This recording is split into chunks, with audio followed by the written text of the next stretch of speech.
Bonjour, nous nous retrouvons pour une semaine supplémentaire d'apéritif théologique avec le pasteur François Bergougnon et moi-même, James Woody. Et nous commençons la semaine avec notre architecte de Cassis qui continue à nous harceler.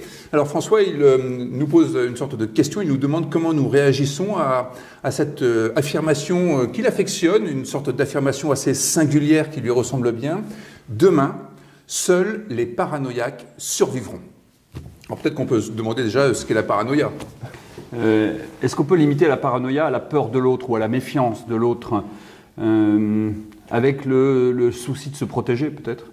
Oui, c'est-à-dire que ce qui est intéressant, c'est que ça rentre en débat avec une sorte de posture chrétienne assez répandue selon laquelle les chrétiens aiment tout le monde, les chrétiens vivent dans un monde de bisounours, il n'y a pas de problème, donc la paranoïa n'a pas sa place.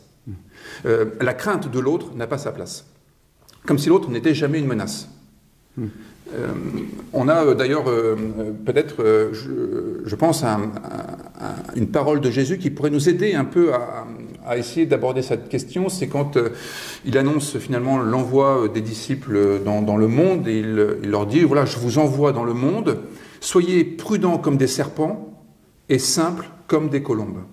Peut-être que là, on a un équilibre.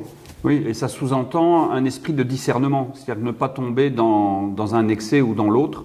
Et il y a bien un « et » qui relie les deux, c'est-à-dire qu'il faut être comme le serpent et comme la colombe. C'est pas l'un ou l'autre. Oui, c'est-à-dire que la tentation paranoïaque est quand même une tentation qu'il vaudrait mieux éviter. De même que la candeur absolue, l'innocence totale.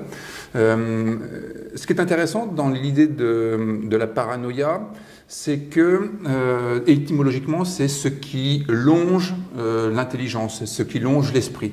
Une sorte d'altération du réel.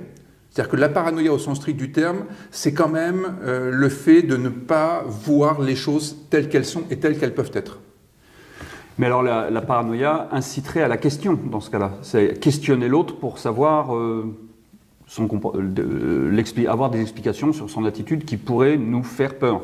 Oui, je pense que ça pourrait nous encourager à ce qu'on a appelé par ailleurs la philosophie du soupçon, avec des gens comme Schopenhauer, Nietzsche, Freud, etc. Mais tout simplement aussi la question du doute. Ne pas tout prendre pour argent comptant, mais interroger. Vous avez raison, interroger, questionner, se demander ce que cela signifie. Est-ce que je ne suis pas en train de surinterpréter? Mais est-ce que je ne suis pas non plus en train de sous-interpréter? Qu'est-ce que l'autre a à dire? Et puis cela pour aussi laisser place ensuite à la confiance, à la foi.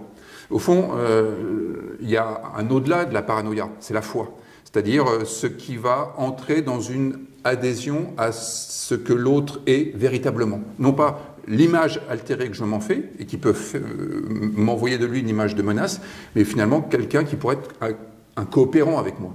Donc reconnaître sa paranoïa, c'est déjà un pas en avant pour en sortir. Oui, et puis éviter que notre architecte chéri se retrouve seul parce qu'il ne pourrait plus collaborer avec qui que ce soit. Bon, et bien à demain pour un nouvel apéritif théologique. Au revoir. Au revoir.